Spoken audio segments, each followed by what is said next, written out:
welcome back to my channel. Today, as you can tell by the title of this video, is another installment of Top 5 Fridays. And today we are going to be talking about what I would want to tell expecting parents. The top 5 words of advice that I would give to those parents. I have some words of encouragement for you. Also, one disclaimer. Cat's out of the bag. You can hear her in the corner. I have my daughter Willa here with me. She's just hanging out. First thing that I would tell expecting parents is you've got this. I say this all the time. I'm always texting this and messaging this to new moms that reach out to me. You have this. You got it. You got this. You are going to be an amazing mom. You're going to more or less love every second of it. Even when you're exhausted, even when you're overwhelmed and crying and emotional. At the end of the day, you still are going to love absolutely every single just nook and cranny of being a mom. You've got this. The labor, taking care of the baby, sleepless nights. You are so much stronger than you think you are. Everyone gets through it. You are going to do amazing. You've got this. The second advice that I would give expecting parents is you have everything that you need. You already have it. You have love for the baby, joy, you have laughter, you have security, safety, you have teachings and lessons and wisdom, a roof for over their head.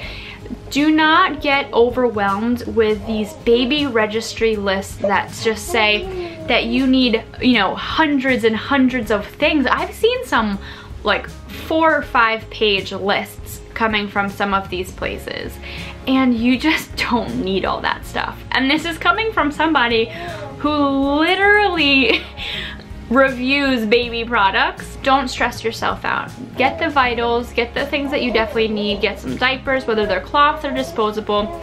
Budget that in if you're gonna do disposable. You have everything that you need already. The next set of advice that I would give parents kind of contradicts itself. I think that you should try to research as much as you can prior to the baby's arrival. That way you feel confident and you know what you're doing. Have, you know, the basics down.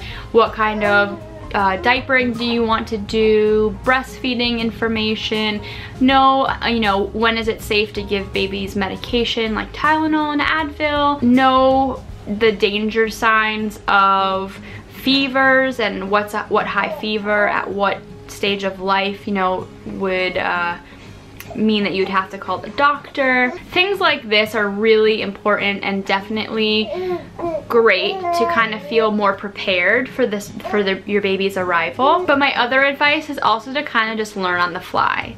You will never feel fully prepared until you're in the moment, and it is completely fine to learn certain things as you go.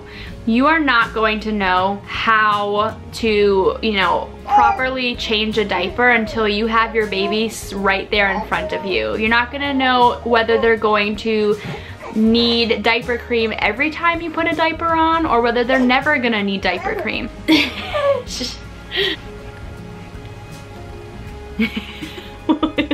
What, are you doing the video? Let me get my hand out from under your dress. You say hi. Willa.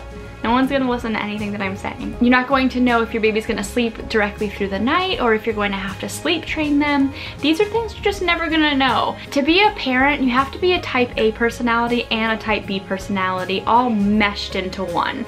You have to be okay with learning on the fly and going with the flow, but you also should prepare yourself and try to be as readily prepared and safe as possible, if that makes sense. My next word of advice is do not compare yourself to others. Especially with social media becoming now a job for some people, influencing has actually become a really huge part of marketing.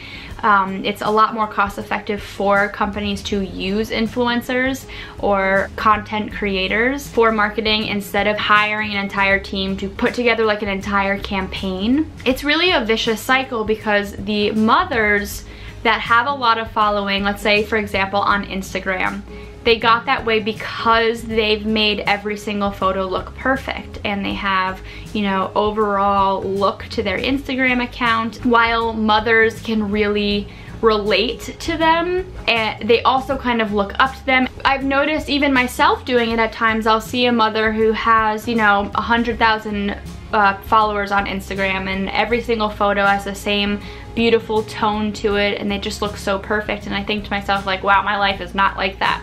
And then I have to remind myself that their life is not like that either. We are literally looking at a project. They are creating content. When you go and you start comparing your life to people who have social media as jobs, you start to get into this downward spiral of feeling like you aren't adequate and you aren't doing a good job, and that's just crazy.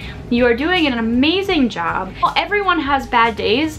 You have bad days, I have bad days. Those women who have 100,000, you know, viewers or followers on Instagram, they have bad days. Every single person has had a kid poop in a tub. Like, every single mother, doesn't matter how much makeup is on their face and how cohesive their Instagram account looks, they've had to clean throw up off the floor. They've had poop all over their hand before. We've all been there. It doesn't matter. So don't compare yourself. And if you have family that's close to you, find yourself comparing yourself to family too, just know that they also have insecurities. Everyone has insecurities about being a parent. It's just the way that it is. Comparing yourself to other people, it just makes you feel bad. It doesn't do anything else. And the last advice that I have to give is to make time for yourself. You're allowed to be you. I am allowed to be Lex. Dan is allowed to be Dan. We don't always have to be mom. We don't always have to be dad. We will always forever be moms.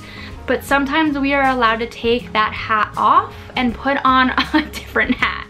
We are allowed to be individuals. We are allowed to have hobbies that don't include family members. Make time for yourself. Make sure that you shower. Make sure that you watch a TV show that you really love. Alrighty folks, but that is it for today's video. I hope you liked it. I hope that if you are a new parent that you are feeling good and excited and just like ready to hold your baby. Thank you so much for watching this video, and we will see you soon. Bye!